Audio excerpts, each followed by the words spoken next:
Hey guys, welcome back to Creating Creators Podcast. On today's episode, I had a chance to sit down and talk with Stephen DeVries. Stephen is the owner of 11 Productions. It's a video production company based in Birmingham, Alabama, and really has an incredible story that he shares on this episode. I'm excited to share this with you in part because Stephen and his team at 11 Productions is going to actually be featured in the next meetup that we have on October the 17th from 6 to 9 p.m.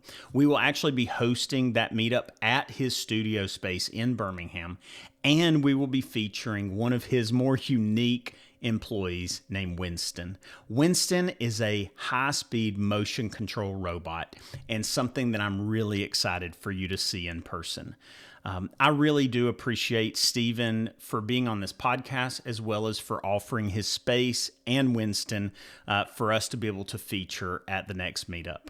I really enjoyed learning Stephen's story and having this conversation, and I think you will as well. Check it out. First of all, let me go ahead and say thank you so much. This Stephen DeVries, is that how you pronounce it, DeVries? Nailed it. You got it. Nice, First nice. try. I don't always nail them, so. But Stephen, I really appreciate you taking the time today to jump on this call and allow me to interview for the podcast. Yeah, thanks for having me. I'm excited to chat. Awesome. Well, let's go ahead and get started into your story. Tell me a little bit just about who you are. Who is Stephen DeVries? Oh man.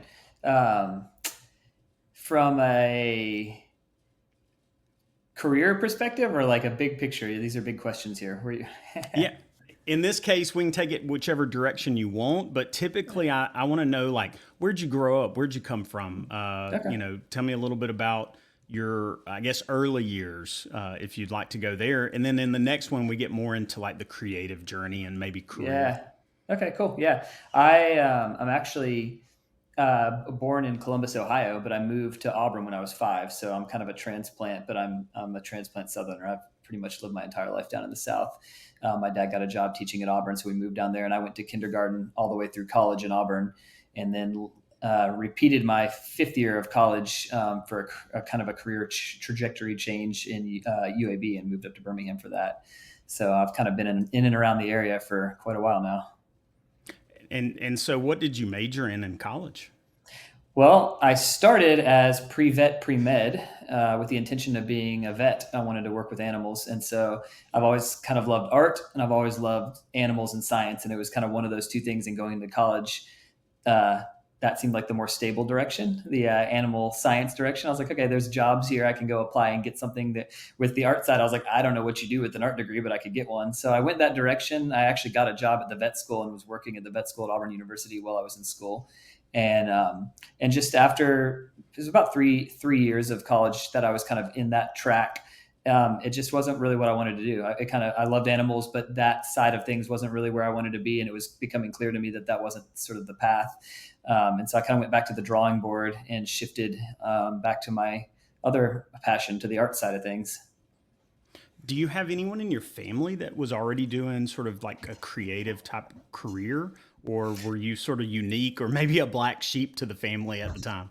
It's actually the opposite. I am the one that's not a scientist now. Everyone else in my family is in science or medicine of some sort, and then I'm in art. So everyone else went on to work in higher level college or education, and but all within the science realms.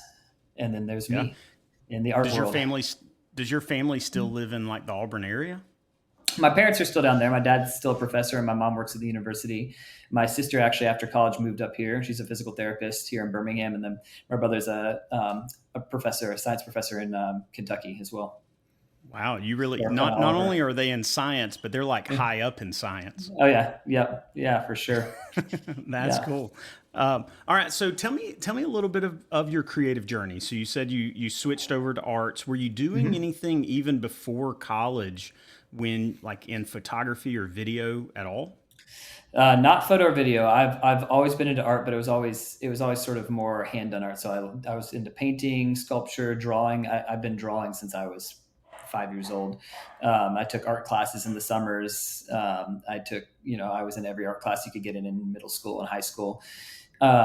When I got into college and sort of made the shift out of the medicine track and into art, I wasn't really sure what to do with it. And again, I was kind of faced with that question of, I like art, but how do you make a living being an artist? And sort of the one clear path is, well, go get a college degree and become an art professor. Then you get to create art and you can teach art. So I thought, well, let's do that. And at Auburn, the way it's structured, at least the way it was structured when I was there, was you had to pick one of 4 specialties. It was sculpture, printmaking, painting, or ceramics, I believe were the 4 options. And so you have to do classes in all of those, or you do graphic design. Those are sort of your 2 options.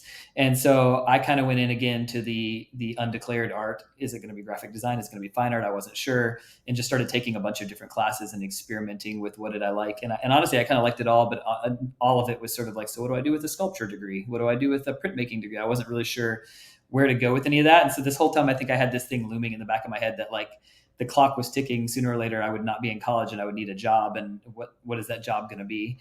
And so I kept kind of thinking maybe graphic design, but that wasn't really me. That didn't really kind of click. And at that point, I really had no experience with photography or video. It was all those various genres that I just mentioned. But I started doing mixed media, and my painting sort of evolved into this kind of collage style mixed media, Robert Rauschenberg-esque sort of thing. And it involved a lot of found objects and found photography. And at some point in that process, I started thinking, it'd be cool to be able to take my own photos and then integrate them into my artwork. And Auburn didn't have a photography department or program at all at that time, but they had a single class photo design for graphic designers. And because at that time I had a job in the art department working in the art gallery, I was able to get myself into that, even though I wasn't a design major, and took it. It was black and white, darkroom. It was, it was everything from learning to run a darkroom and do your own negatives and make your own prints, to exposures and aperture. And it was all on film. And I just loved it. I mean, it was just an instant. It clicked, and I was like, "This is what I want to do. I want to be making images like this." And so that is what led me to Birmingham, because I wanted to do photography, and that was the dead end. That was it. That's all Auburn had, was the one class. So I needed something else to do with it. So I searched around, found out that UAB had a photography program, and I transferred and kind of repeated my senior year here to kind of terminate my degree in photography at UAB. Yeah. My experience in photography early on was Jeff State. They had a photography class that's very similar. It was film, black and white. We had a dark room, so we developed our own film, enlarged our own prints. It was a great program, and for me, it sort of gave me an entry into it. But then I really didn't revisit photography for a long time. Did you stay in that for like from that point forward? Oh yeah. Yeah. So once it was an interesting thing because I moved from Auburn to Birmingham. And at that stage, I basically had spent my entire life in Auburn. So my family was there. I had lived there. I did college there. Obviously I grew up in Ohio, but only till I was 5. So my entire life experience was in Auburn. I moved to Birmingham. So to me, I was moving into the big city, and a friend of mine who was from Birmingham, I met him in Auburn, decided, hey, I'll do the same thing. I'll move back with you. So me and him found a cool loft in the Phoenix Lofts downtown. If you're familiar with Birmingham, you know the Phoenix Lofts.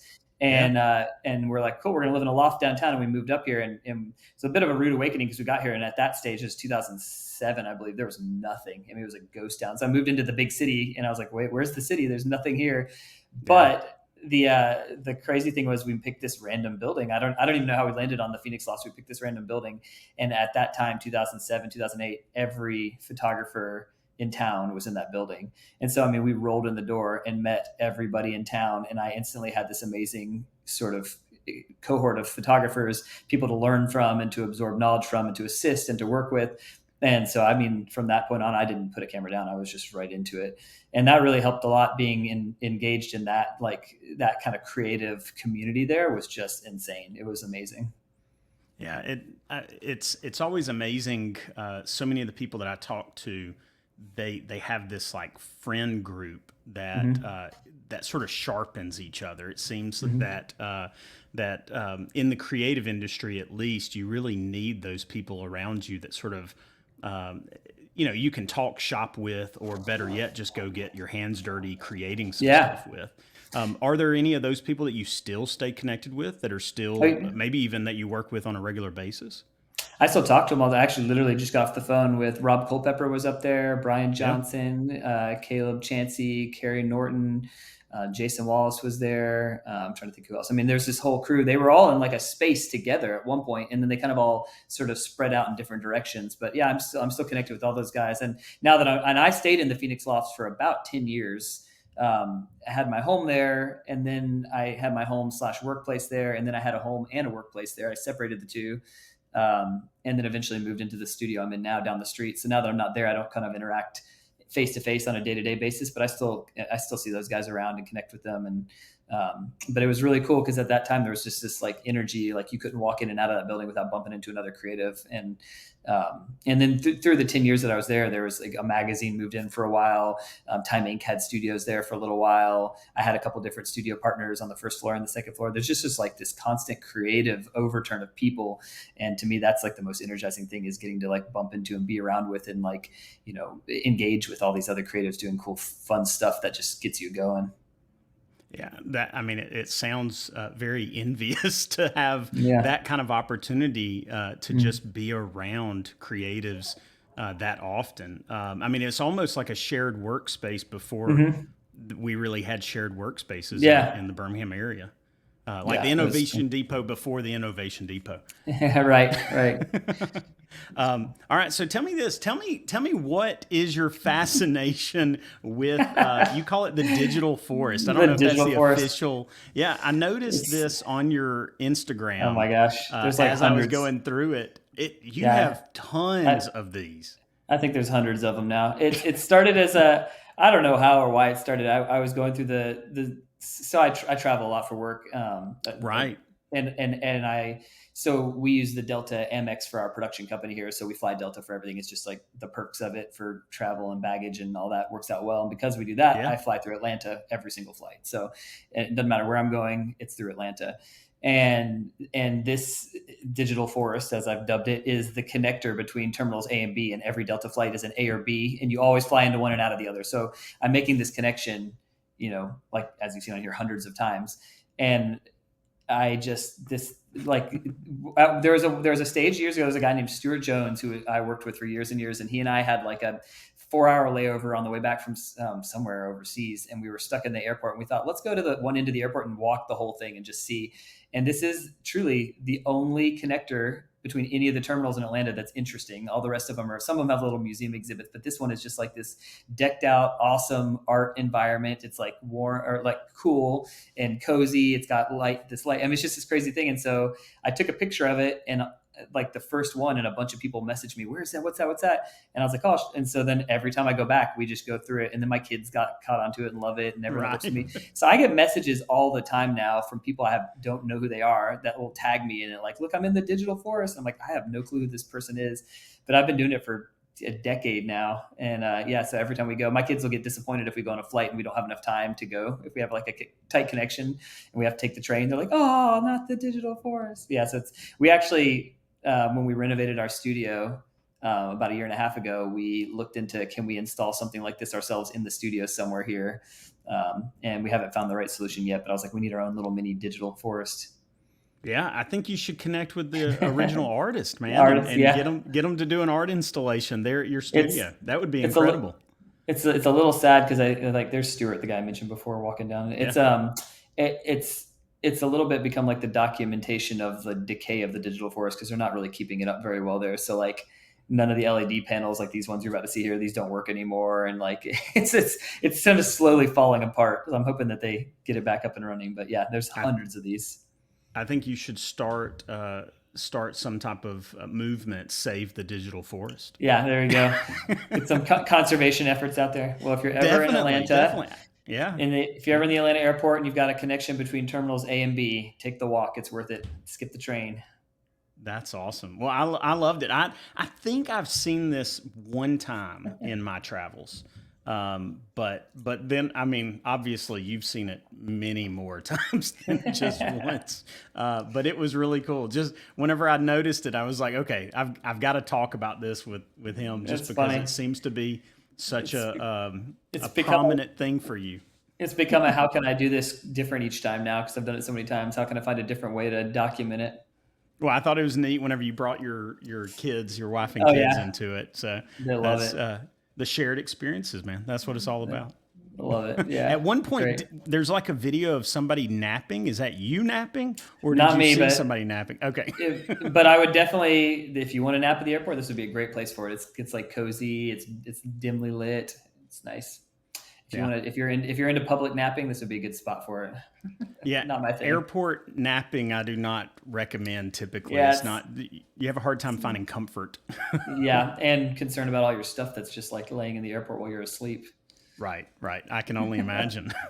Okay, so I also want to talk about this because this is definitely, at least for me, it's one of the very interesting things about your Mm. studio space now. So I understand that there is a name for this. So Hmm. let me pull that up. Yeah. Exactly. Hang on. You got it under your team. So Yep. out of respect. He's on staff Yes, there. there he is, Winston. Yeah. There's So little tell me Winston. about Winston. Well, actually, you do tell us about Winston in the bio, Yeah, which is he's got his really own Q and nice. A. He's got his own Q and A and everything. Yeah, Winston is Yeah. Alabama's one and only Bolt Junior Cinnabot. It's a full speed, high speed camera motion control system um, made by Mark Roberts Motion Control, which is a subsidiary of Nikon, actually, out of the United Kingdom. So, Seems to be a fan of Wally, which makes sense a little bit, but at the same time, sort of seems not very good for people.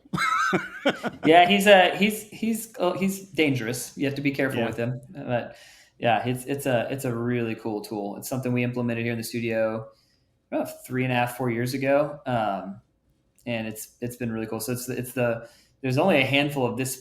So Mark Roberts makes just a tremendous amount of different models and types of motion control rigs, ranging Right. from these massive ones that you see on big Hollywood film sets, all the way down to a teeny tiny one that you could put on top of a table. This one, which as you can see in the pictures, is pretty big, but it's their Bolt Junior. So this is one of the smaller ones they make, specifically called the Junior because you can fit it into between a 36-inch clearance. So you can get it into a house. You can bring it into a location to shoot. All the other ones are much too large for that. And it runs off of single phase power. So you don't have to have special power requirement for it. So it's portable. I mean, the thing weighs over a ton and its reach is about 13 feet tall and it moves at, I think, 3 meters per second on its track. So, I mean, small is relative, but in the scheme of the robot world, it's their portable version. And this video, this is y'all's motion control reel, I guess, Mm-hmm. promoting the kind of work you've done. Yep. What do you think it is about that machine specifically that has sort of, I guess, surprised you or impressed you the most with shots that you can get with it that you really couldn't get any other way? I think the thing that surprised me the most is how much it can do beyond what you think it can do. I think most people in the industry have some understanding of what motion control is. I had an understanding of what motion control was, and it's actually just so much more than you think. It can do so many more things. So, I think in I historically have still do to some extent, but historically have done a lot of work in the food world, as you can kind of see in this reel. And in the food world, you think motion control and you think high speed, things falling through the air and splashes, which it can do. It can also do really beautiful cinematic handheld reproduced movements. It can do multipass compositing. It can do, I mean, it's just, there's just so much more that it can do. And we're every day unlocking new things that it can do through training and through continued use of it. And to me, I think I had in my head a thing that it could do, and it's much more than that. And I think that's one of the things we're trying to do with spec work and test work is continue to stretch the bounds of what we can do with it, and at the same time continue to grow the understanding to our clients of what it's capable of, so that when they're starting to concept, they don't think, well, we can never do that. They, oh, wait, there's this robot and it could do that. So it starts to introduce these new ideas and these new creative problem solving methods that this technology brings into filmmaking.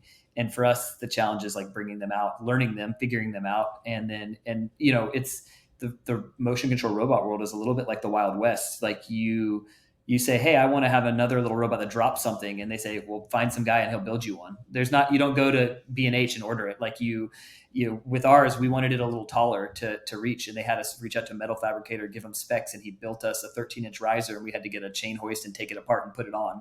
You don't call Nikon and have them fix it. So Wow. If you want to do something, you do whatever you want to do. You just got to dream it up and then figure out how to make it work. And it's very different than anything else I've experienced in photography and filmmaking, where it's like, well, you buy an adapter for that, or you order this, or, oh, they just came out with this from Fuji, or no, with this, it's like, I hired a local engineer and he built me 3 movers for it. And then I had to order the specific drivers and patches, and then we had to program it in. And now I've got these things that operate in conjunction with it by just hiring a guy in Birmingham to fabricate them from scratch for me. And that's like, to me, doesn't exist in like the filmmaking world as much anymore. I think you hear about that when you hear about like the filming of Star Wars in the 70s, where they had to like invent the technology. But nowadays it's like you just get on Amazon and you buy what you need.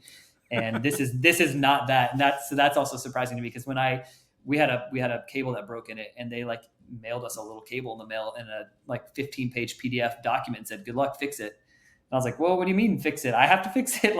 And we had to take the whole thing apart and do it ourselves. Wow. I mean, that it definitely is sort of reminiscent of those like early days in film when they were creating their own tools to get certain shots. That idea of a multi-pass, what'd you call it? Like compilation, or composite. That seems incredible. I mean, I've seen some stuff where some drones now can really hit those same marks over and over again. But using when GPS, you're talking about on an arm like that, and at speeds that are no human could ever sort of match, it's pretty incredible. Yeah, we actually tested it. We shot a short film back in January, and it's still kind of on the shelf for post, because our post team has been busy with other projects. But where we would shoot a scene, and then we would reshoot the scene but change something, and then reshoot the scene and change something again, and then you can layer them up. And then you can sort of mask in and out, and you can have things changing. You can have multiple versions of the same talent in the same space, which is easy to do with a locked off camera. It's a lot harder to do when your camera's moving. And so integrating that camera movement. And we took it a step further, talking about things that this can do and opening up new things. We took it a step further, and we actually used a new, it's still actually in beta testing, or maybe it's out now, but at the time it was in beta testing, but a new dynamic input method. So you actually use an iOS device with that basically geolocates your camera on an XYZ plane. You record a move. So we actually had a DP. We worked with DJ. I don't know if you know DJ here in town, but he came and he used Steadicam not for us, and he recorded the move with an actual camera on a Steadicam in a room. And we uploaded that move into the robot, and the robot reproduced that move. So now the robot doesn't look like a robot. It looks like a camera operator holding a camera. It has human movement, but it can do it over and over and over exactly the same every time. So now we can film an entire scene, change something, refilm the scene, change something, stitch it together, but it looks handheld. And not like handheld, like you've added handheld, like it's moving in and out. It's got very dynamic camera operator movement vibe to it. And it was really cool. Yeah, that sounds incredible. I mean, you mentioned earlier the idea of handheld. When I think of sort of robotic handheld or robot controlled handheld, I think of using DaVinci or something and throwing the handheld or what do they call it, like the wiggle effect, and then just sort of cranking that up a little bit, or smoothing it out. But none of that. It still feels sort of circular. You know what I mean? It never quite feels totally organic. It feels like it's programmed. And the idea that this could copy an organic movement that's created by a human. Have you seen it being able to reproduce that on its own? Or is that something that it's not quite capable of doing organic feeling movements just by program? It's really tricky to program it like that, because you need a lot of points. So to get it to feel, so it works based on points. The camera sits at point 0 on an XYZ axis, and you give it 0.2, 0.3, 0.4, wherever you want it to be. And it moves between those points using different types of curves, and you can pick the curves, and the different curves you use will change the way that it moves. To get it to feel handheld, you need hundreds of points Right. because Right. a camera operator doing this, well, that's like 17 different points right there in what I did. Right. So to program that by hand could be done, but it would take you days. Usually when you're programming it by like programming it within the computer, it's because you want to go around an object at a perfect circle. And so you're programming a perfect circle and you want to do it really fast, or Right. you're wanting to like zoom out and up and over and do something like real dynamic, and you're kind of using these sort of more like robotic movements. And if you want it to feel fluid, though, it's this method which we'd never used before. I mean, you don't even need a camera. You can just hold this app, and I can do this, and then program that in, and it'll do that. But what we did is we used the actual same camera and then moved it over, so it was identical. I mean, pixel to pixel, because it was the exact same piece of equipment moving from the Steadicam, then remounting it on the robot and having it do its move. It was really cool. That sounds really cool. I mean, yeah. I mean, just the idea of being able to reproduce an original movement over and over again like that, and the capabilities of then linking all of that together and masking in and out different pieces of it. I mean, obviously, there's a reason that something like that would be wanted, but I cannot even begin to imagine the price tag of it, or the price tag of what you were talking about with all this engineering on top of it. Has it been financially like worth it already, or is it one of those things that you see it like in the future, this will pay for itself, but it's going to take a little while? I'm not actually sure, because we bought it 4 or 5 years ago on a year that we had a really good year and had some money set aside for it. So it wasn't like one of the things where we had to kind of like invest in and hope to pay itself back off. It's definitely opened up the doors for opportunities that I would have not had without it. So there have been quite a few shoots across the last 4 years that would not have come my way had we not had it. So that's cool. And it's opened up the door for some bids and for us to get our name in the hat, on some things that I wouldn't have otherwise. It's also opened up the door for us to do some creative stuff that I just would not have been able to do without it. So it's been a really cool tool in terms of like expanding our creativity here and keeping our sort of creative juices flowing, having this thing there, knowing that we can like dream up these big things and we can just go do it because it's right here. It's been awesome. We've also been able to use it for just a variety of different things. We've used it for stop frame animation to integrate camera movement, because if we do a lot of stop motion, and if you're doing that and you want the camera to move, the camera has to move in increments, and those increments have to be perfectly timed and smooth. Otherwise, with a jittery movement. So with this, you can program a camera move from here to here and say, do that in 200 frames, and it'll do a perfect increment each time. And that's allowed us to do some really cool projects in a whole nother like kind of area of work. And then, another thing that's like probably, I don't know what the right word for this is, but like the most lo-fi use of this technology you could possibly use. But we've done these projects where typically I would have just used a Dana dolly, put a camera on a Dana dolly and just done a simple dolly. But instead we put it on this. It allows us to do the Dana dolly look, but you can remote control it. You can also go up and over, in and out, around on an orbit. So now I can do these same, like we did one for Campbell's Soup, and it was sort of like someone in a kitchen cooking, with Campbell's Soup. And I normally would have done a Dana dolly and done side to side or in and out. But now we were able to go up and over and around and orbit. And it's just this beautiful, you can set the tone and the pacing. It's perfectly smooth and hits it. You program the focus into it. So full focus. So it's allowed us to do things like that, where we can take something and elevate it beyond what we normally would have been able to do. But that one didn't really call for that technology, nor have the budget for that technology. But because we had it, we were able to elevate the product and do something a little more creative, and let that do some of the creative lifting for us, which is really cool.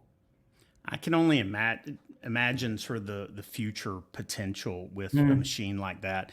I mean, when I think of the idea of merging AI into it potentially, and I would imagine, I'd imagine that's not far away. I'm sure the company that created it's already working on those capabilities, if not a bunch of third-party companies that are ready, chomping at the bit to be able to plug AI into something like that. Do you, well, first of all, let me say this. We could stay on this topic probably for way too long in this, but do you see a lot of future growth with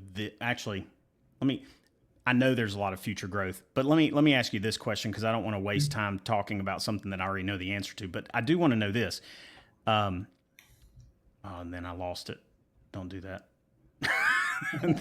I'm not AI. I can easily forget things. Oh, goodness. There was something I was just about to ask. Future on future growth. Mm. Oh, I know what it is. All right, it centers around Birmingham. So Mhm. Birmingham is seen. I, I mean, we're close enough proximity to Atlanta and to Nashville that I think both of those probably draw a lot of like video attention, Mhm. especially. Yeah. Does it give you a sense of pride to have something like this in Birmingham, and also knowing that people probably don't expect it to be here? Yeah, I love it. You know, we love being a part of the Birmingham creative community, and we've made a really big push the last couple of years to get kind of more dialed in and connected here, and to share kind of what we're doing, and be plugged in ways. And this is something, there are a handful of things, and this is one of the unique things about what we do here at 11 Productions that I want everyone to know about. And we bid against Atlanta companies all the time, and it's kind of nice because we have the ability. To give them an option if an Atlanta-based company, you want to get out of Atlanta for a couple of days and come over to Birmingham and check out the city here, and we can do the same thing though because we have the same technology, the same robot, the same caliber of crew here in town, and that's always really fun to kind of be able to offer those things. And I think it's pretty unexpected. I think people are like, oh wait, you have a motion control rig over there, like, and so yeah, it's pretty fun. Yeah. Would this be something that people would be able to tap into as far as like creatives in the area? Would they be able to work with y'all on, utilizing this for projects that they're Mhm. doing? Yeah, absolutely. I mean, we're a full service production company. So the idea being that we offer everything. Motion control is one of those things. You can book all of it or you can book one piece of it, so people can come to us and say, hey, we need a production. We need a director, producer, post, or someone can come to us and say, hey, we got all that. We just need a motion control rig. Can you guys do that? Or we need to, like that's the way we function here. And that's something we're trying to continue to like build and grow in terms of educating everyone around like who we are, what we do, what we have, how we want to be plugged into the creative community. But yeah, absolutely. I mean, that's why we're here, and that's why we have this stuff. We want it to be cranking and making cool creative work, whether it's me doing it or someone else doing it. We want it to be out there and an opportunity for people to do cool creative stuff. Well, that's an amazing tool to have in the Birmingham area, definitely. And I'm like you said, it's not the only unique thing y'all do, but it's a pretty cool unique thing that y'all do, Yeah, yeah, definitely. for sure. Well, let's talk about some of that other stuff y'all do. I want to. How would you describe your work in general? And let me start off with pulling this up because you even said that you started off in photography, Hmm. and a lot of your photography that I see on your own page or your own website is a lot of food photography. Hmm. Um, so that's first of all, I think Yeah, it's incredible. I think it's thanks. the quality that I see on here is incredible. But then I also see it translate pretty strongly to the type of work that I see with 11 Productions as far as Hmm. video goes, which, and that's not pulling up for me right now. Let me pull up your Vimeo. But I see a lot of food based stuff that Yeah. y'all do as far as video goes. How's that translated for you? How did you get started in the food stuff, and then how much of your work is made up of sort of food product? I'll back up a little before that because this will make more sense. So Yeah. I actually, coming straight out of college, I started shooting weddings. And that kind of was the like, how do you make money doing this? Well, hey, these guys are shooting weddings. Let me assist them. While I'm assisting, let me shoot some of my own. And it kind of grew and grew and grew. And then, several years in, I was shooting 25 weddings a year. And and I was shooting at that time still film, and that was kind of I didn't Ooh.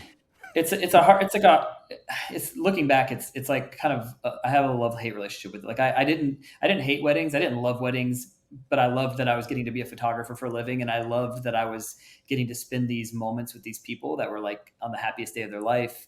And I was really proud of the work that I was producing, and I was growing as a photographer. And then I loved film, so I was doing this thing that was really tactile and fun, and producing these like really what I felt like were engaging, unique images. So the whole process was fun, but the big picture of it was like long term. I just wasn't really what I wanted to be doing, and I kind of felt that kind of the whole time. But I also was like, but I just graduated and I'm making a living shooting weddings and I'm growing. And I really, one thing I found through that process was I really loved the business side of it. I really enjoyed getting to dream up how to do things and how to grow it and how to market it and how to provide value to my customers and how to like that part was really fun to me. And I made mistakes and figured out, oops, yep, don't do that, and worked my way backwards. But through all that, I think that I was also like long term thinking, but this isn't really what I want to do forever. I want to be creating images in some capacity. I want to be making creative work. I want to be collaborating, but like I don't know that I want to be doing weddings. And that became, I think, more profound when I got married, because your weekends are gone when you're shooting weddings. And so my wife is working during the week and then I'm working all weekend. And it really quickly was like, this isn't really sustainable. My wife actually started assisting me on weddings just because then we got to be together. Yeah. Because that was and a lot of them were out of town. So I was traveling. And so I think at that stage, it became more like it emphasized what I already knew, which was wasn't the long-term track for me. And kind of in the middle of that, I was running a nonprofit that I started that did media for other nonprofits around the world. We worked with humanitarian aid organizations and NGOs, nonprofits, churches, providing media for them. Ones that don't have a budget but had a story to tell, and we wanted to use our skills to tell it. And we actually built it up. We were getting grants. I had a full staff, and we were doing that kind of full time in conjunction with me also shooting weddings full time. And through that, I got offered a job at a church in their missions department, moved to New York and worked there for a year, kind of running their media department, doing photography and video and kind of producing stuff for them. So now I'm doing this documentary work, doing this work all around the world for them, still shooting weddings on the weekend, flying. Most of them were back in the South because that's where I had been based out of. I was living in Manhattan. It was just like this sort of crazy year. And when I came back from that year in 2010, moved back to Birmingham, I was like, all right, it's time to like look for what's next. And so I connected right at the tail end of my time in New York with, at the time, the editor of what now no longer exists, Birmingham Magazine. And I came down and did a couple shoots for her, and we clicked, and she was very trusting in me and my creative, like gave me a lot of creative freedom. And she sort of asked me sort of something similar to what you said, like, what do you want to do? What kind of work do you want to do? And I was like, I'm not really sure. She gave me the opportunity to try everything. So she let me shoot portraits, and she let me shoot fashion spreads, and she let me shoot food and travel stories. And that really helped me kind of narrow in on what parts of this do I like and what parts of this am I good at, and where's the intersection between those things. And I kind of gravitated towards food. It just sort of, I in shooting it, I love the science of it. I love the lighting of it. And it was the first experience I'd had coming out of weddings with like real intentional hands-on set collaboration, where you have a food stylist and a prop stylist and you're working as a team to create an image. And I just absolutely loved that. Because as a wedding, you're very independent.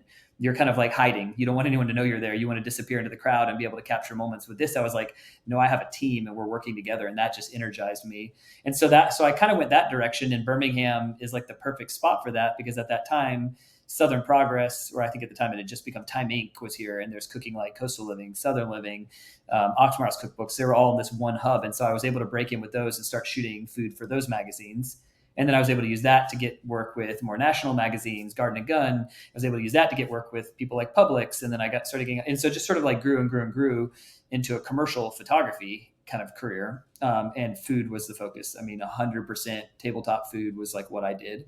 And I worked really hard to kind of create a vision and a brand. And I found that as I kind of got towards the bigger clients, as I'm working for people like Coca-Cola or Ghirardelli Chocolate, like you have to be a food photographer through and through, or they won't look at you. They're not looking for a generalist. They're not looking for someone who's good at food and travel and, hospitality. They want a food person. So I worked very hard to build a food brand. And it worked really well. It allowed me to kind of really expand that career, and it allowed me to expand my team. I was able to kind of grow from being just a one-man shop to having a studio manager and a producer. It also kind of trapped me, because when I made this sort of shift into video, I was really interested in narrative and storytelling. But everyone's like, no, but you're a food guy, because I worked so hard to kind of communicate that this is my brand. I'm this food person. And so that's kind of how I got into food, and I still shoot food a good bit. And my photography side is still, I would say, pretty food heavy.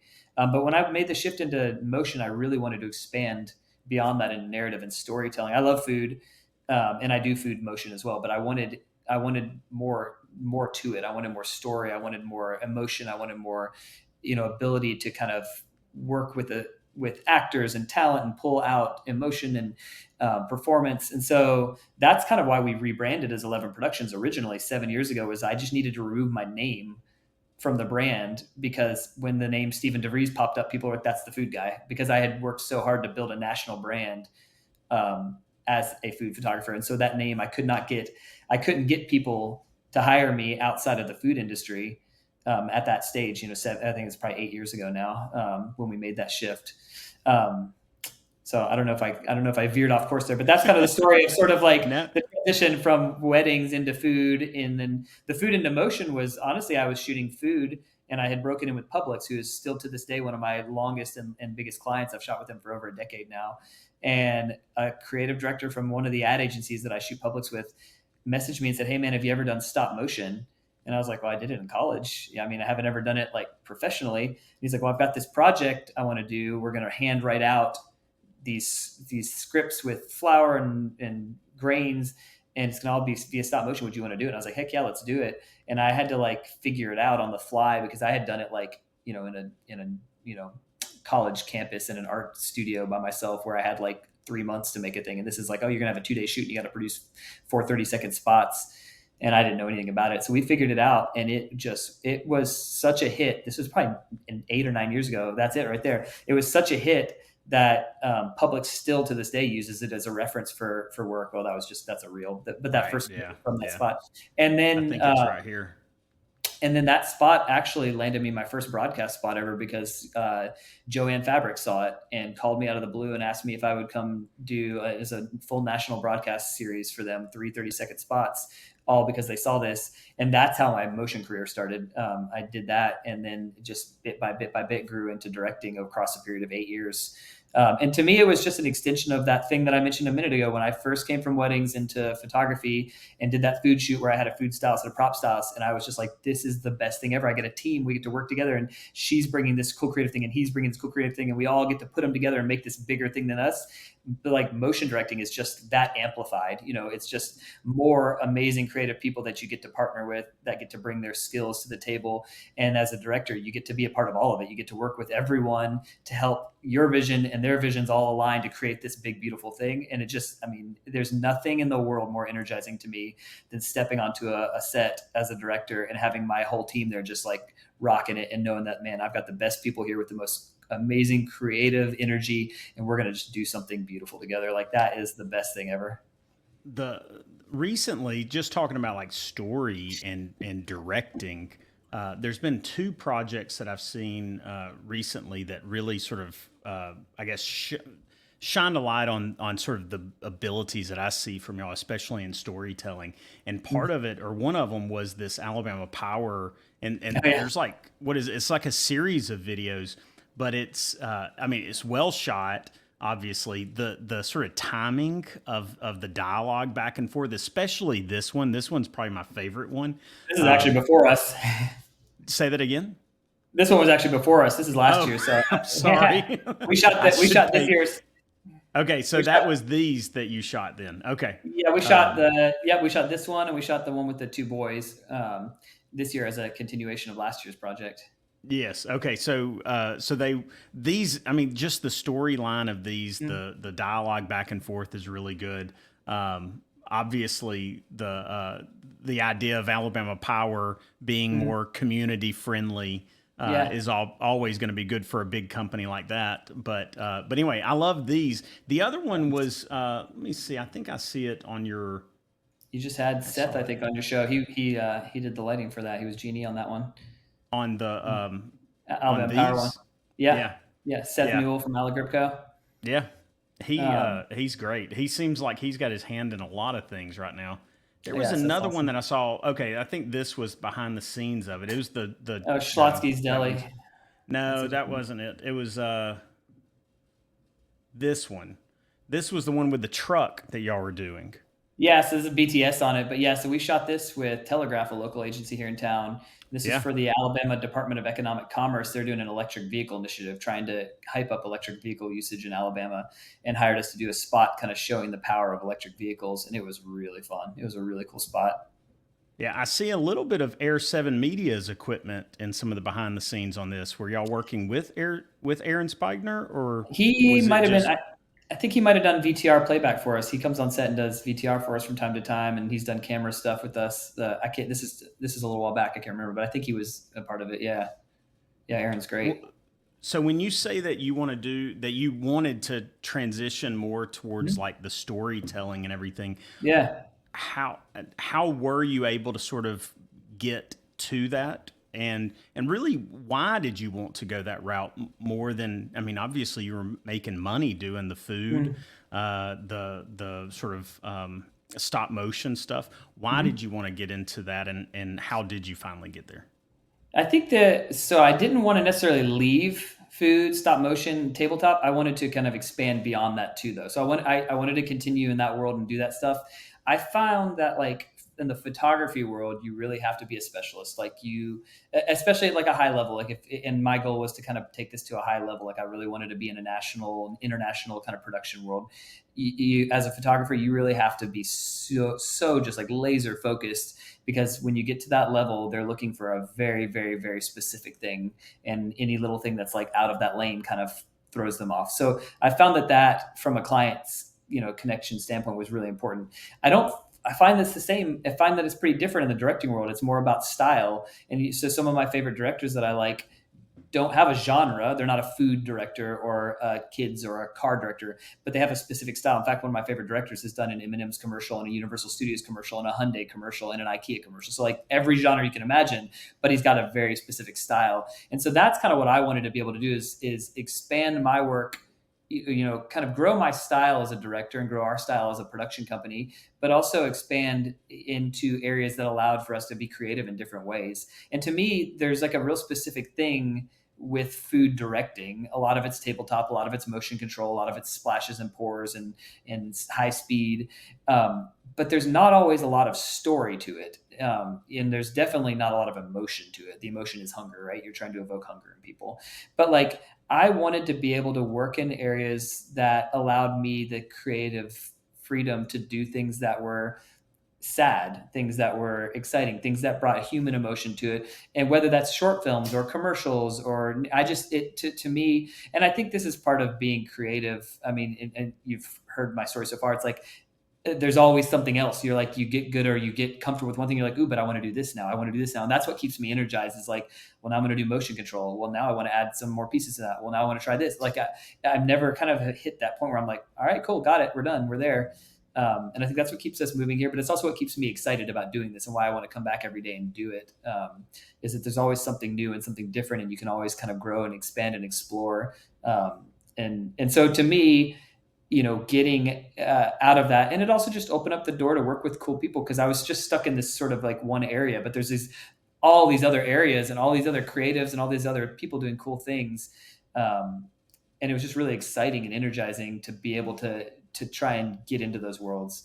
And how we did it was just very slowly, bit by bit. I mean, I think we did spec shoots and test shoots and little bits of things here. And then someone would take a chance on me and say, hey, I know you've never really done anything like this, but would you be interested? And it would work out. And then I would use that. And it just sort of slowly grew. And I think what's happened is a lot of the food brands that I work with and have worked with historically will still use me for a lot of food stuff, but they also now will think of me when they're doing a lifestyle spot because that kind of I've grown in those ways where now they're starting to go, oh, he does that too. That's really cool. So like Publix is a great example. I've shot with them for, like I said, over a decade, and I'm a tabletop food guy for them. And for forever they do all these video campaigns, and I just never got a call for any of that because I was a food photographer for them. Well, now I'm doing more video with them than I'm doing photography. So it just took time for people to sort of understand kind of the direction that we were shaping things here. And I still am very much a photographer. I have a photo rep, and we do, I have a whole photography side of things, Stephen DeVries Photo, like that still exists. And I have 11 Productions, and they're really kind of two separate things. I mean, it's all one entity, but like in terms of branding and approach and marketing, they're really two separate things. And I still do both of them very much. But we just have grown. I've been doing the photography thing now for 17, 18 years. The directing thing is much more, the last 7, 8 years. So we've put a lot more of our attention to growing that and developing that. And the team here is all new. It's all within the last 7 or 8 years. So it's kind of become, our thing that we put a lot of our focus into is like developing, growing, establishing, and building up our little 11 Productions family here. Is there something that like a skill that you yourself, you feel like you bring to the table, um, specifically, or even like in a unique way? And I say that, I know that's probably a very um, non-humble way of putting it, but I'm just curious, like, is there something that you've always sort of leaned on? Maybe that's a better way to put it, to say, okay, I know this is something I can do and I can always bring forward. Yeah, I mean, I think from a big picture standpoint, I think I'm just a people person. I love people. I know I've used the word collaboration a lot. I love collaborating. It's the whole reason 11 Productions exists. Is I wanted my own little team, my own family here that I could like collaborate on a deep level with. And I think because of that, I've just kind of been able to cultivate real meaningful relationships with my crew, who are people that I know and love and have worked with for years and years. My staff here, my clients. It's very rare for me to have a client that doesn't come back because we just have such a great experience, and we try to produce such an awesome experience. Obviously, number one, we're going to try and produce the most amazing product we can do. I feel like that's a given, so I don't even like have to say that. But we want to produce the most amazing experience too, and I don't think that is universal. It's not necessarily unique to us, but I know it's not a universal thing. I know there are people in places that aren't as pleasant to be, and we just try to be a place that like we want our crew to say, hey, if they call, absolutely, we're going to go back and work with them because they're awesome to work with. They take care of us. They treat us right. They give us creative freedom. They like bring us in as partners. We want our clients to feel that way. And I think that's something that I pride myself in working really hard at too, with my staff, with my team, is just like being a person that creates an atmosphere that allows for flexibility, creative juices to flow, and everyone to be able to feel like they can express themselves, because that's what I want out of it. And I kind of always think, I mean, this is something I asked myself like a decade ago, kind of in rebranding and developing on the photography side when I was still very much 100% in that, is like at that time, there were probably 7, maybe photographers in the country that we were just all, any bid I bid on a national level was always against one or two of these 7 people. Same names always popped up. And I would constantly look at it and go like, that person is as good or better than me. That person's as good as better than me. So like, why are they picking me? And one of the things I kept coming back to is like, I'm trying to provide an experience. And some of the people I knew, some of the people I didn't know, but I knew their work. We're all familiar with each other because it's not a massive industry in that at that level of that specific genre. And I know, and I hear it from clients, and I've actually got client testimonials that we put on our site where they just say, working with you guys is awesome. Your team is great. Your crew is great. Your producers are great. The experience is great, deliverable like that. And that's something we've worked really hard at. Well, and I know just by looking at some of the pictures here, I know you're working with creatives that aren't necessarily directly employed by 11 Productions. Mhm. How Yeah. important has the Birmingham community of creatives been to carrying that same experience forward with your clients? Oh, it's huge. The Birmingham creative community is insane. It's like just absolutely amazing. There's so many great people here. And for the most part, it is such a welcoming, warm community. Everyone loves to collaborate. I mean, we talk to everyone in town. We connect with everyone. We share gear with each other. We share spaces. And I love that because there's just so much overlap between what people are doing, and there's so many different ways that we can partner and work together. But I mean, we have a small crew. Our staff here is 5 of us, so we're not a huge company. So there is almost never a shoot where we aren't bringing in outside people, and I hope that never changes, because there's the right person for every job, and there's the right DP, there's the right G&E team, there's the right stylist, there's the right hair and makeup, and there's so many of them here in town that we have all these different collaborators that we can pull in job by job and know, okay, for this job, it's definitely this person. They're going to nail it. And also for us, it just allows us to have this great rub off of community and creative sort of collaboration with all these outside people that aren't here day to day in our office. And we get to talk shop and get energized by them, get inspired by what they're doing. And to me, it's just helping build the community here too. We want that. We want it to grow here. We want this to be this amazing, awesome hub for production, and a place that's pumping out great work. And we want to be a part of that any way we can. It amazes me. The more I do this podcast, the more I realize that I'm not even scratching the surface of the It's number of awesome. creatives in the area. It's Yeah, Every time I interview one, I find out about 3 more that's that awesome. maybe I didn't know about. So it's been really good. And I have seen definitely on y'all's social content, I've seen a lot of the very creatives that I mean, some of which that I've interviewed. Yeah. some of which that I plan to interview. I know this, I'm pulling up that center shot here. Like this set had quite a few people on it, Yeah. as well as I've seen y'all shoot with. Do y'all work with Big a lot? Where Big Mhm. works with Yeah. 11, and I Yeah. know like Kristen Dober and so much of Mhm. that team, Yeah. They're that awesome. y'all have worked with also. So it's Kristen really just did cool to that. say that again. The Alabama power spot you mentioned. Kristen brought us in for that one. She was on that job. Yeah.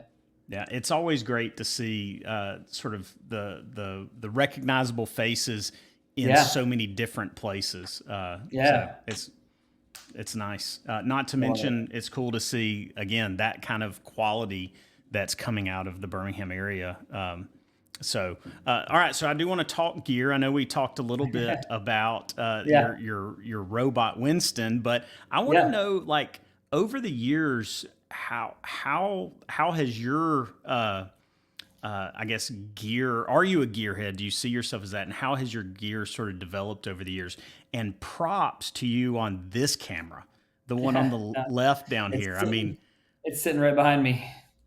that's impressive to be shooting. And you Yeah. shot weddings with that at times. Yeah, so I would take it to weddings and shoot. It's a 4x5, so I'd shoot 4x5 Polaroids on it, and I would stick one in a frame, and the couple would leave with a framed 4x5 when they left at the end of the night. And then That's you can awesome. actually there's a technique where you can bleach the negatives of the 4x5. So when you peel a Polaroid apart, you have the picture and you have the gooey thing that you throw away. Well, if you keep the gooey thing, you can bleach it, turn it into a negative, and scan it, and that's how you get those old school borders naturally. And so I'd take those home and bleach those and scan them, and then they would get those as a part of their deliverable. But they would look like these just amazing, like vintage prints. I think you just answered the question. Are you a gearhead? maybe It's funny. maybe an It's old funny school. because yeah, I was gonna say it's funny. It's really evolved. When I first started, I was just like all about it, researching. But I was only shooting vintage cameras at the time. It was all film, and I still have all of them. I mean, they're on the shelves all here next to me. In fact, someone messaged me yesterday about borrowing one. I was all about that. I bought a film scanner at a Fuji Frontier, which is like the one that's the size of a kitchen table, and with a built-in computer. And I scanned all my own negatives in my studio, and we just went to town constantly with it. And I had everything from wide lux pan lenses to obviously 4x5s to a lot of 645s, 6.6s. I mean, everything you can imagine. And I was all about it. And I was testing out new cameras all the time and buying and selling and just super into it. Um, and then, when I made the shift into the magazine world, I started with film and shot film on my first handful of jobs because I was just diehard film is it kind of guy. And it very quickly became apparent that was not sustainable with the workflows. One, financially, magazines weren't paying for developing, so I was losing money on it. Two, timeframes, they need the photos tomorrow and you can't get it done in time. And then three, a lot of the times, especially in the food world, you're shooting tethered into a template. So they'll have the cover, they'll upload the PNG of the cover, and you're shooting your image directly into the cover so that you can make micro adjustments to make it fit perfectly with all of the copy and the head and deck and everything. And that's not possible. And so they used to do it by shooting 4x5 transparencies and holding up they'd have a Polaroid and they'd hold a little glossy of the cover over it to see if it fit. But those days are long gone, and they don't want that anymore. They want to shoot digital. So I had digital cameras throughout this whole time, and I had digital cameras from pretty early on, starting with like a Canon 8D or 10D, or I don't remember what it was, but one of the very, very early like 8 megapixel cameras. It might have been a 10D. And I, kind of worked my way through that for a little while. I played around with digital medium format backs. So converting a film camera to a digital camera. And then I played around with, as you see there on the very bottom right, the 645Z, which is a dedicated medium format digital system, but I used adapters to use all my vintage film lenses on it. But all those systems at the end of the day for the workflows and the stuff I was doing never quite could keep up with where modern era production is at. So none of them quite fit. So eventually I just settled in on, I shoot Nikons with manual focus Zeiss lenses. So I have a full set of Zeiss lenses. So it gives me kind of a medium format look because of the way those lenses work with that camera system. And honestly, when I kind of hit that stage on the photo side, I sort of like the gear side of things kind of subsided. I think my focus really shifted to the business side, obviously, like figuring out what it is we do and how do we do it and building the team. And then the creative side, the directing, the shooting. And I am, especially as a director, I'm not a director DP. I can, but I very rarely director DP. I'm almost always just a director. So I'm really hands off on the video side of things in terms of the equipment. Now I am the main operator for the robot, so I had to kind of dig back into my tech days to learn the robot. But yeah, I'm not these days. Like Max is our AD who works with us. He really manages our equipment closet, manages our gear, keeps everything up to speed here. So like I'm I've been working with my camera systems for years and years and years now, so I can run those for the still side of things without thinking. But in terms of new modern gear, I'm like real out of the loop. So when I start talking to DPs, sometimes I'm like, I don't know what you're talking about, man. I'm sorry. It's like, sounds cool, looks awesome. I like that. Do you feel like we've reached a point with gear that like, I mean, aside from a few things, obviously, where it may be job specific, do you feel like we've gotten to a point where it's all capable and it's just a matter of like personal preference or just simply what you have available? Yeah, I mean, I think on the photo side of things, again, I've been using the same camera systems for a while, and I've rented different ones. I just recently shot a campaign that needed larger format, so we rented some stuff for that, and it's fine. But I just don't, I've got my look and feel for the photo side really dialed in. I worked for, like I said, 17 years to kind of develop, and I have a look and feel that I'm really proud of and happy with. I have a way I like to light things, and I can kind of work within those worlds to kind of manipulate it for the project and the client. And my system works really well for me. So I haven't really messed with that enough to know kind of what if any massive improvements, and I'm working with the food photography set. I'm working in a studio on a stand. So like the new improvements in autofocus tracking and facial recognition, that doesn't matter to me because I don't need that stuff. I'm on a camera stand locked down in a studio. On the video side of things, like there's definitely a difference in look and feel. And as a director, like I gravitate towards certain footages, certain looks, certain types of things. And so when I'm directing a spot, I will usually put a treatment together, and then work with the DP to kind of figure out, okay, so here's the look and feel that I like. Here's what I'm going for. And we'll kind of identify, okay, what's the right system for this? What's the right sensor that we need? What's the right lens set that we need? And most DPs that I work with will have their things that they really like. I like to work with the Alexa Mini, or I really like to work with the Sony Venice, or whatever it is. And so, you know, we just try to collaborate to figure out how do we pull that vision out. But I really lean more on my DPs to help kind of advise me on like, okay, here's some shots that I really like, and they'll go, oh, okay, so it looks like they're using this type of lens, or that we'll work together to kind of identify there. But I do think I think a lot of that equipment is very capable, but there are different looks and feels out of it that you can kind of get. So we have a Red system here. We have a Red V Raptor 8K, which we specifically bought because of our robot, because it's one of the few um, cinema cameras, HD. It's an 8K cinema camera that will do high speed. It does up to 240 frames per second at 2K. And so for us on the robot, the ability to do high speed, we weren't so deeply committed to high speed that we wanted to invest in something like a Phantom Flex 4K or VO or Right. something like that. We've rented them and we will rent them for projects, but it's such a heavy investment that you have to really be committed to doing high speed. You have to sort of make that your thing for it to be worth your time to have that kind of a camera system. And it wasn't really for us. So this was like a great hybrid because it will do a lot of other things very well, but it also can do high speed.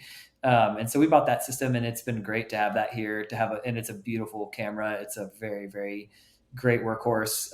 And we've used it for commercial shoots off the robot. We just did a TV series that we shot with it. And it was the first time we worked with the autofocus system on it, which was really cool. So that's been really awesome as well. And then a lot of our commercials, our DPs really like the ARRI stuff. So we've worked with the Alexa 35 and the Alexa Mini a lot on commercials. So it just kind of depends on the look and feel. Is that something that you're able to find? Like, do you find everything you need most of the time in the Birmingham area, or are you having to look to Atlanta or Nashville to get what you need, or even Mostly further here. out? Yeah, mostly here. South Standy DJ I mentioned earlier owns South Standy Rentals, and he has a lot of awesome stuff. So we work with him a lot. There's a couple other camera operators that we work with that will have their own systems. There's, if I need a Phantom or, a Free Fly Elite or something, like if I need an Ember, something high speed, that's got to come from out of town. We usually get those from Nashville. But you can get most of what you need here in town. There's really great lenses here. Again, South Standy has a ton of awesome stuff. He's built up a really amazing inventory of stuff, and he's just an awesome collaborator. Like he works with us on stuff all the time. And he's been a great partner for, all of our creative endeavors across the last decade. And he is just always got the newest, nicest, coolest stuff. So it's really fun because every time you work with him, there's like something cool and new to try out. Yeah, yeah. I've seen his stuff just on his social. I haven't Yeah. talked to him personally. I've definitely got to get him on at some Yeah, you point should. in the near future. So, all right. So let me ask you advice you would have for beginners, people that are just starting out. And by the way, I love the bobbleheads. So Yeah. just Got a whole FY set of on them for that. the whole staff has them. They're in the front lobby.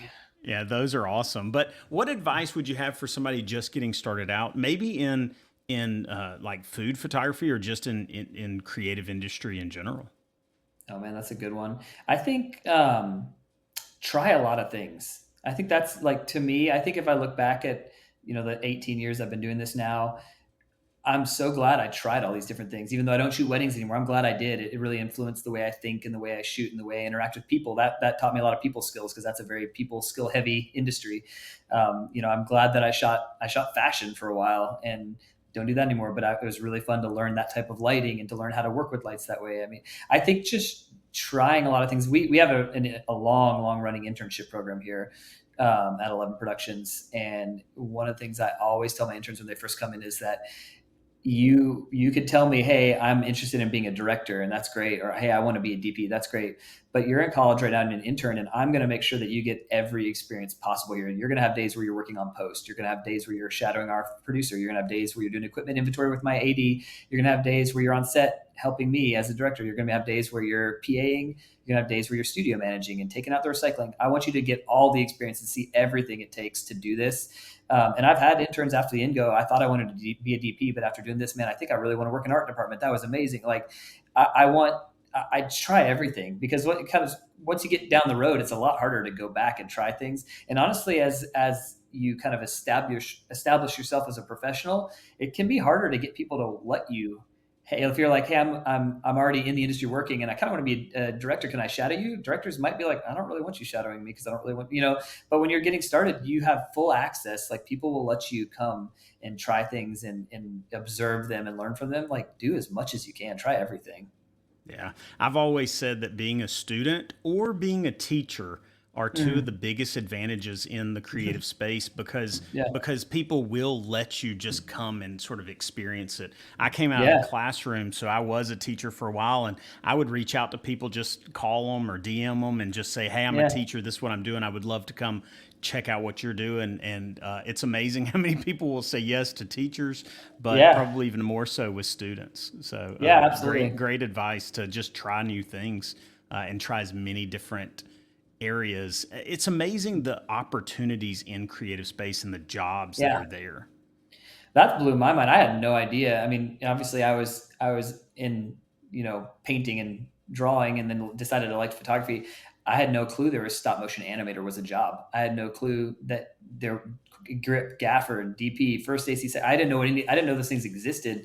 And so, kind of getting into I mean, even as a photographer, like I didn't know there was such thing as a food stylist or a prop stylist or a digitech. What does a digitech do? I had no clue any of that existed. And honestly, I find so often, even coming out of film degrees, students don't know a lot of that stuff. They know bits and spurts of it, but they don't like. I mean, our latest round of interns were fantastic. We had this amazing group of interns this summer, but they hadn't even been taught a lot of like the equipment, like what an Apple box was, or how to set up a C stand. Like there's a lot of gaps that you can learn so much just by being around and being on set and being around people doing it professionally.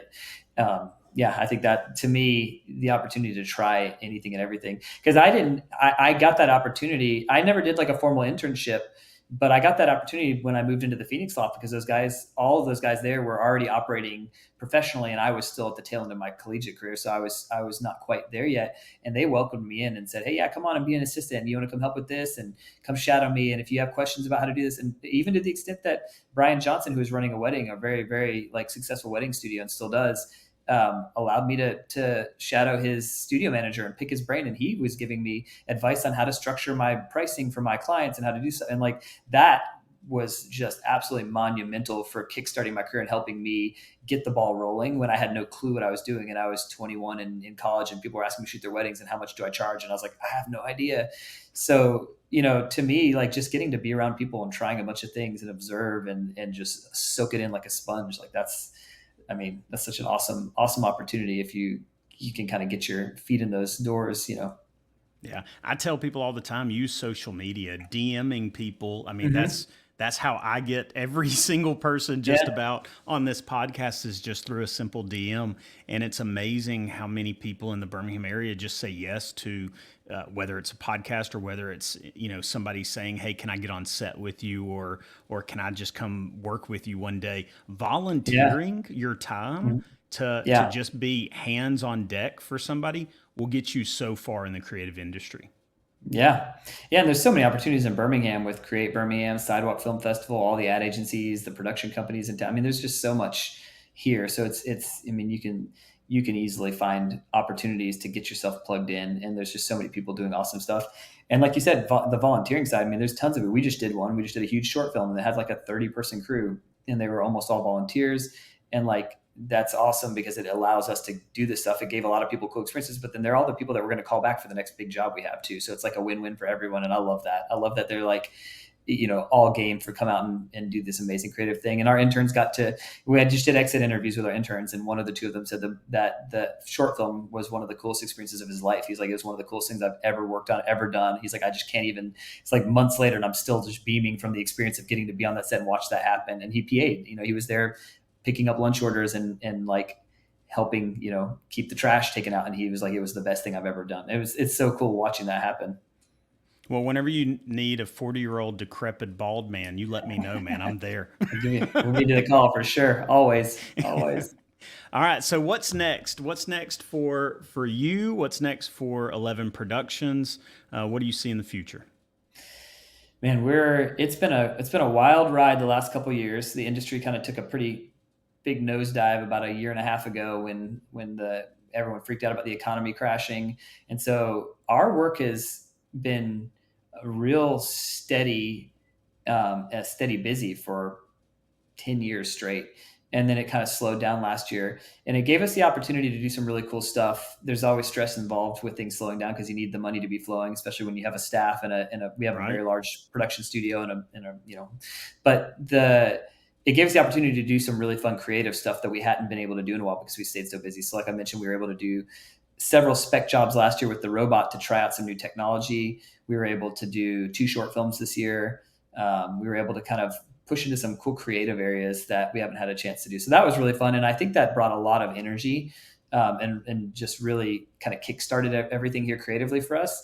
Beyond that, we've kind of, we're always just looking for cool new creative outlets. Doesn't matter what it is. Like to me, as long as I'm getting to do fun, cool, creative stuff that's just fueling us here, and my team is engaged, and we're obviously keeping the lights on, then we're winning. And this year it's been really interesting because it's come from really different places than it has in the past. We've been almost exclusively commercial. We do commercials, TV commercials, digital spots, digital content, but it's almost always commercial. It's with a client, with an ad agency. This year, we've done a ton of entertainment, which is really cool and really new to us. So we have one of our, we never talked on this before. We have a full post-production department here at 11 Productions. I've got a producer. I've got 2 full-time editors and AD. We've got the total space is about an 8,000 square foot studio space and production offices. We have editing suites, color suites. So we have a lot of stuff we do. And so this year, our post department was able to work on an Amazon Prime documentary about the Rolling Stones called Stone Cold Country, about 50 years of the Stones seen through the eyes of some of the top country artists. So we got to work on post on that as one of the 3 editors on that project. We got to do all of the marketing material for Unsung Hero, which is a new Sony Lionsgate film that came out. So they hired our post department. I think I saw that one on y'all's Instagram. Yeah. It looks Yeah. like a great movie. So, but that's cool that your guy got to do the social and promotional work. Yeah, so 11 did all the promotional work and social for that, all the marketing material. One of our other editors, she's been working on a feature-length documentary about a rare form of breast cancer. That'll be kind of a film festival circuit documentary that she's doing post on. We shot our first ever TV series, which is wrapping up in post, literally behind me through this wall on Edit Suite One as we speak, about the Birmingham Bulls. And I just recently released the trailer for that, but it's called Back to Birmingham, and it's a pilot season, kind of docu season about the minor league hockey team here in town and the history and their season. So it's kind of, I think everyone on the planet's probably familiar with Welcome to Wrexham. It's kind of like the minor league hockey take on that, but that kind of vibe about the people, about the off the ice stories. We'd never done anything like that before, so we filmed on that all spring, and there's a big red carpet premiere for episode 1 on August 17th at the Lyrics. So like that's happening. And then we've done 2 short films this year. So we've been in like a lot of really fun and interesting places creatively that were very unexpected, but have been really, really exciting. I mean, this Bulls documentary, I've done sports commercials and I've done nonprofit documentary. I've never done sports docu, and I've never done episodic before. This is a 3-episode mini season, so it's a pilot season, and it was just an absolute blast. It was one of the funnest things I've ever worked on. Real small crew, real nimble, but we kind of embedded ourselves with the team for basically 3 months and filmed in their houses, in the locker rooms, in the offices with the staff. And it was really cool. And so it's been a beast. We got over 20 terabytes of data from that. So it's been a beast to put that together. But that's happening. And then commercial stuff's rocking and rolling again. So we're just jumping right into, we've got several commercial spots the next couple of weeks. We've got a big 2-week thing with Publix coming up. So we're just kind of getting back to work. The tail end of the summer to the fall is usually a good busy time. So we're looking forward to kind of a nice, hopefully busy end of the year. I cannot imagine managing the storage on a series like this. I mean, you said it's three episodes right now, but even just 3 episodes, I cannot imagine the amount of footage ultimately that you shoot that you never end up even using.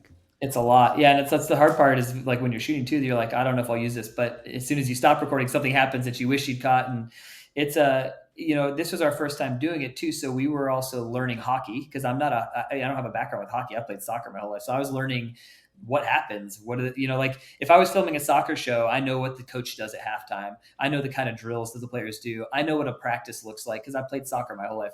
I had no clue about hockey. So I'm having to learn what to even shoot, what's even happening. It's also minor league hockey, which is a whole different animal. So like players are coming and going every day. They're transferring and trading and going up and down. So the team is changing. I interview a guy and I come back tomorrow and he's gone.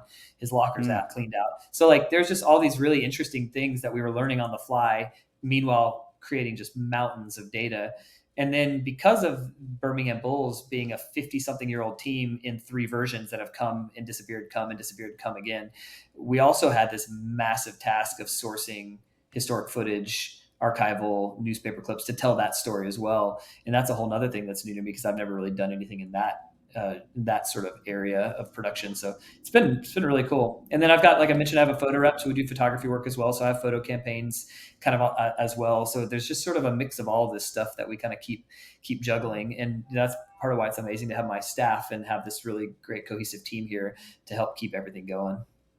That seems really cool. I'm pumped to see this this mini series. I think that's really cool. The Bulls obviously have been a staple in the Birmingham, Shelby County kind of area for quite some time. That's really cool.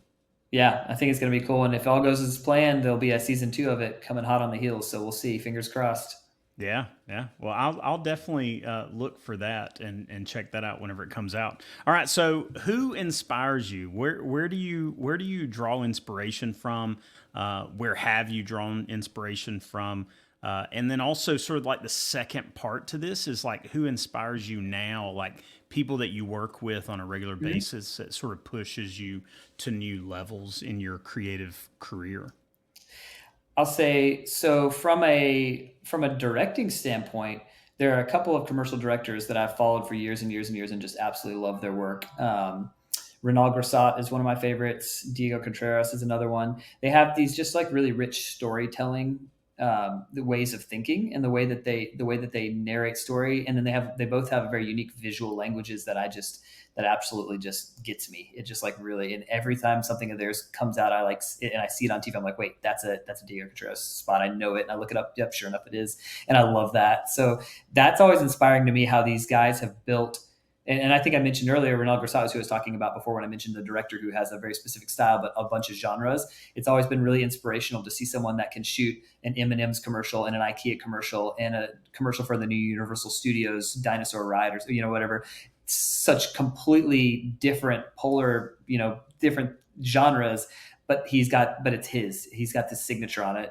And it's kind of the way that, like, on a massive scale, you could say someone like David Fincher can do a film about a serial killer and then do a film about social network, Facebook, but it's very David Fincher. Well, I love the way that these guys do that in a commercial standpoint. And it always gets me excited and inspires me to go, how can I kind of continue to refine my language, my visual language, my storytelling, my directorial language, despite whether it's for Campbell's Soup or for Home Depot or Joanne Fabrics. Like, how can I do something that's distinctly 11 Productions and distinctly Stephen DeVries, on it? So that's I would say one thing. From, like, on a more direct standpoint, I mean, the crew here in Birmingham always constantly inspires me. Every DP that I work with, every gaffer and grip that I work with, every stylist I work with, they're all doing so many cool things here and abroad. They're all going to working on films, working in Atlanta, working in Nashville, and then coming back here with this just like amazing wealth of knowledge and experience. And they're all bringing it to the table and freely sharing, look what I just learned, or what if we try this?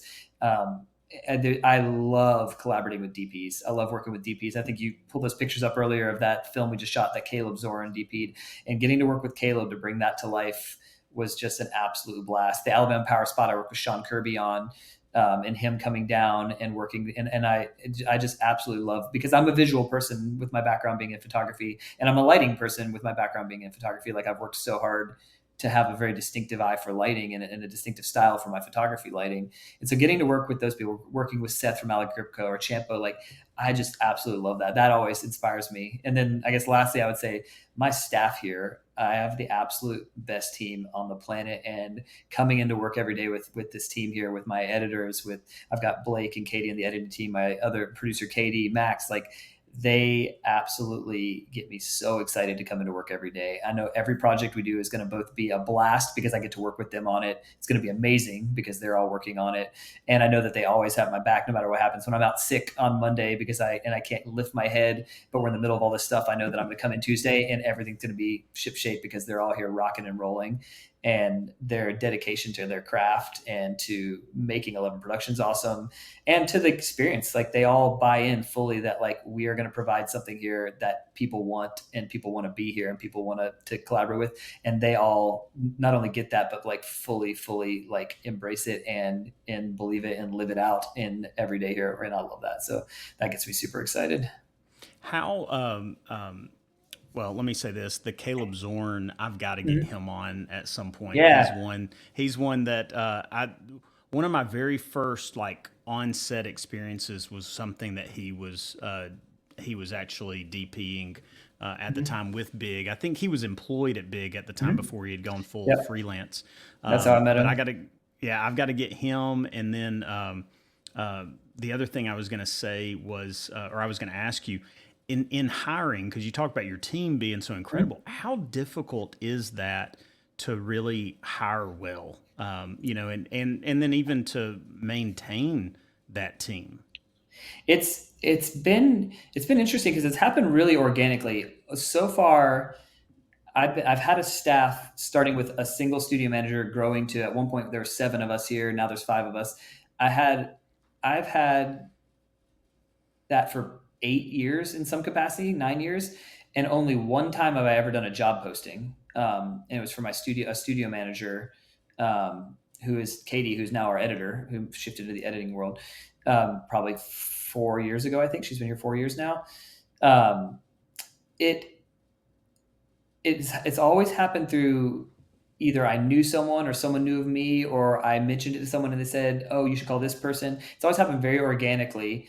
And again, I mentioned before, being a people person, like, I feel like obviously they have to have the skills and they have to have the technical abilities to do whatever role it is that we need here. But I feel like a lot of that's even learnable, but what's not learnable is culture and personality. And so for me, it's so important that we click. We're here together all the time. We're working late nights sometimes. and we're in an office together, having to collaborate very closely. We're traveling on the road together. So like we have to be a family. We have to like click well, and it hasn't really been hard. I don't feel like to find people that click. We have really only had a few across the course of my entire career that have been like, no, not quite the right fit.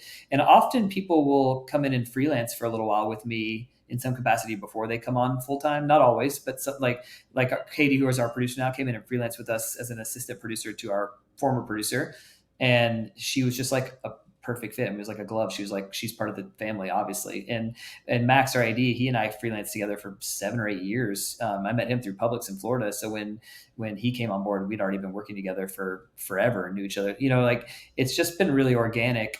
And we get people asking for jobs all the time, and I don't have any jobs available. So you often, when something does pop up or someone leaves or I need something, we've got like, oh, well, we should call this person. Obviously, we've like, we kind of have people lined up, that and we'll use them for example, producers. I have a bunch of freelance producers we work with all the time. So if I ever were in a spot where I needed a producer, they would be my first stop. Like, are any of you guys interested in joining on full time? Because we're looking for someone, and I already know you. You already know me. We work together. We love you. Keeping people here it's been a pretty organic thing too. Like we've really never had anyone leave on like really bad terms. It's always been very organic, changes in life, changes in family, and everyone's been really open and communicative. I try to be a very communicative boss and like work really closely with everyone here and make them feel comfortable, like being honest with me and open about things. So it's been a really organic thing. It can be stressful at times more than anything, because I feel like I've made a commitment to all of these people to support them. So, when things slow down or when things are busy and it's stressful and everyone's working extra, I feel that, because these are real people to me. They're not just like names on a spreadsheet or numbers in a book. Like, they're friends of mine that I care deeply about. So I think if anything, the staffing and the maintaining a team part hasn't been the struggle. The struggle is just like bearing the weight of knowing like these people all are real people, and like I'm responsible for them, for making sure that they're taken care of and they're supported, and that they get to have the stability, because that's what they gain, right? By being, you can be a freelancer and you have the opportunity to maybe make more money, or you could also make way less money. You don't know. There's no stability here. Right. You get stability, you get benefits, you get the protection of the company, and you get the fact that you can go home at the end of the night and come back the next day and you don't have to think about work all night long. And I take that very seriously. Like, I really want to provide that for them. Yeah, that I can only imagine sort of the way that could potentially weigh on anybody owning a company that employs people that you really care about. It's one thing to employ people you don't care about, I would imagine. So, one other question, or I guess follow up to this is there one of the people you've mentioned that you think you've got to get this person on? I mean, we've already talked about Caleb Zorn. I hope to have him on. We talked about DJ that owns the rental house. Well, Alagripko I've had on. South City. DJ with South City. South City, yes. But is there someone else that you've mentioned, or just somebody else maybe that you haven't mentioned that you're like, this person, like, you should definitely have them on? Maybe it's their story, maybe it's sort of the work they do, anything like that? I mean, the two of them would be awesome. Absolutely. They're both, like, I would say, like, just absolutely awesome people, really, really amazing what they do, really deeply like versed in the industry. They both have been around for a long, long time. Some of the other photographers I mentioned would be really cool. I don't know how much you do photography beyond production, but Brian Johnson, who I mentioned earlier, and Carrie Norton are both really, really cool. Really amazing photographers. Brian is like I said, it kind of helped get my start in terms of allowing me to shadow and assist, and allowing his studio manager to help me out. And we were neighbors in the Phoenix loft.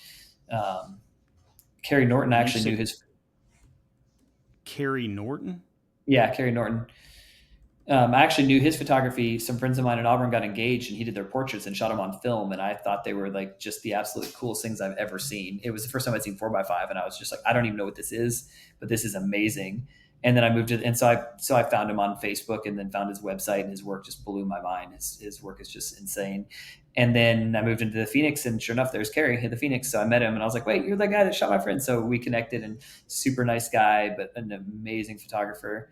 That would be, and he does all kinds of crazy stuff. He builds his own cameras. He's got a camera built out of Legos. He's that is a functional 8x10, I believe, like large format camera. Yeah, I'm trying to think of. I mean, there's just so many people like in the Well, industry here. You mentioned a lot of ones that you've already talked to. Have you ever talked to Eric Chapman? I have not. I've been trying to get him. At one point, I keep hearing that who was he talking to? Because I've gotten a lot of the people that he works with often, Yeah, and somebody was telling me that he was like, why does he want to talk to me? Has he even seen my work? you And I should. keep hearing his name though because he does sound. Mhm. His photography is always incredible. I know Mhm. he's one of these guys that I think if you have on set, he can't help himself but to do some BTS photos. And He's seems like just a great guy. But I haven't been able to line him up yet. But I plan to definitely. Yeah, he'd be an awesome one to check out Yeah. for sure. But I think the photography route, I definitely like. I want to go the creative industry in general. So Yeah. photography, graphic design. I've actually got in the morning. I've got oh gosh, I'm gonna forget. I've got Chris Shannara. If you know him, he works with Telegraph. And Okay. does graphic designs. Been doing graphic design for a Okay. while. He's Cool. really talented. So I'm looking forward to that talk. But yeah, Nice. in general, I think the photographers that you mentioned, both of those, I'd love to look into, especially Yeah. Kerry with his building his own cameras. I'd love to see Yeah. some of that stuff. That sounds It's incredible. he does tintype. In fact, you might have mentioned. I think he took tintypes of Seth that Seth showed you maybe or that you had. Yes, yes. Yes. Yeah. So Carrie does that as well. Was he the guy that Brian Brian Curtin with Big? When I talked to him, they had done a what is it, Valvoline commercial where Hmm. they used tintype. I wonder if he was the photographer that they used in that. I don't know. I haven't seen that one, but Hmm. it's definitely It's really possible. good. It's a really great video. You should definitely check it out. Yeah, I'll If look it nothing up. else, it is a really cool use of tintype and just sort of the really unique sort of burned in image that you get in That's that. So cool. it's a good Yeah. one. You should also check out that podcast with Brian Curtins Yeah. Yeah. For sure. Have you for a talked to the other shameless plug. production guys in town, like 6'5" or Cedar or 1504? So There's a couple other guys. Cedar Creative, I have caught and talked with them. They were like the third Oh, were podcast they? episode I ever Cool. did, so it was really neat talking with them. I have not talked with 6'5", but I would love to. He's definitely Yeah. one. I mean, just as a storyteller, from what I understand, and I can't remember the spoken story thing Arc he used to do. stories. Arc stories, yeah. My Hmm. wife and I went to one of those, and I mean, Yeah. he's so talented in Hmm. storytelling. So I would definitely love to get him at some point. Who was the other Yeah. one that you mentioned? There's another one called 1504. It's just another production company. I have not. I need to Tyler look into their Tyler stuff. Jones and Tyler Jones and Mark Slagle, and then Bob Miller. That's another guy. If you haven't talked to Bob Miller, Yeah, Bob. I think it was Billy Ivy that mentioned him. So I've hmm definitely got to get Bob Miller on there. He's one that I've got on the list. At this point, my list is growing so fast. good, I can't good. I That's can't great. keep up with it. But you know, I'm in the long game, not in the sprint. So Dude, that's awesome. Well, all those people would be fantastic. Yeah, I'm glad you talked to yeah. Cedar. They're doing great work as well. I mean, there's Oh just so man. much cool stuff happening here in Birmingham right now. So it's again. And then, have you done anything with the sidewalk people? Like, I've done an interview with like the director of Sidewalk or something like that, because that could be I cool. haven't. I haven't. Sidewalk is one that I'd be interested to get more connected with, as well as the Create BHAM. I think Yeah, that one would be yeah. a good organization to Hmm. just connect with in some way. You We've should done a just reach out to them. meetup.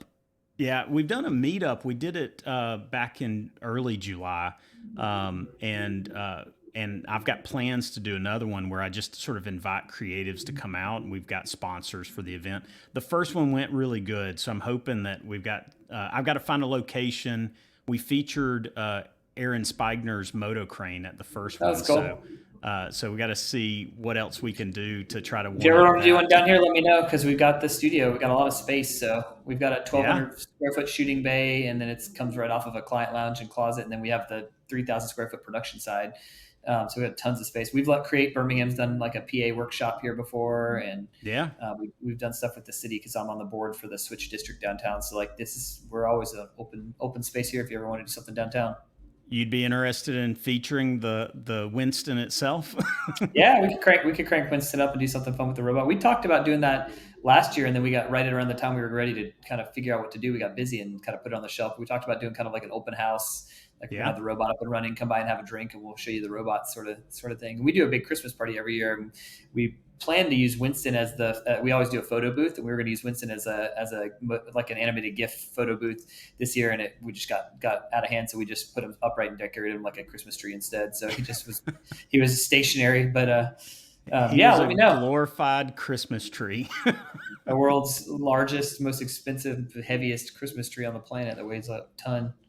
I believe Yeah, it. I believe it. That's funny. Well, yeah, I really might take you up on that, at least in yeah. future discussions. We'll definitely have Let to me talk. know. I've got one studio tour tomorrow. I'm supposed to be going to look at, just to Nice. see how their space might work. But I'll definitely keep you in mind, and maybe we can talk a little bit soon. So, Yeah, let me. I do have one more thing that I want to touch on.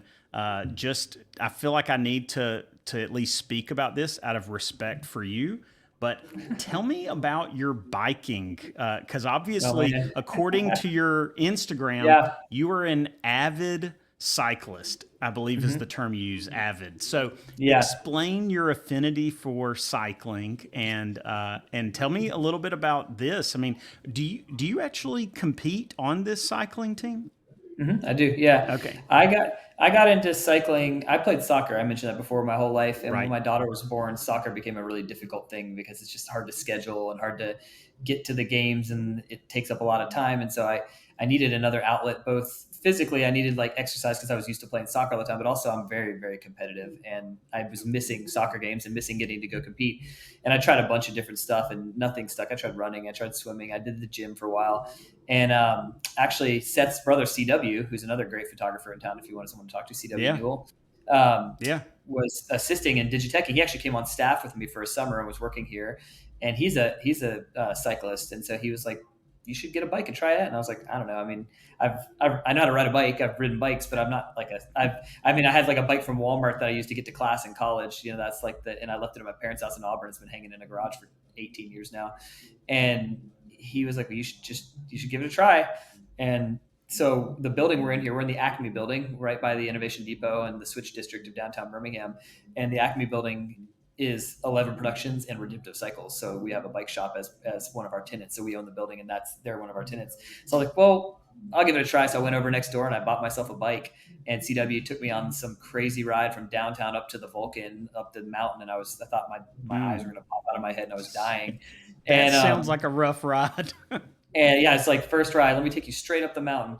And but I loved it. It was like being a kid getting on a bike. I mean, you're like going out playing, going fast, and you're like, oh man, and I just burnt 800 calories. That was crazy. I didn't even feel like I was working out. I was just playing on a bike with my friends.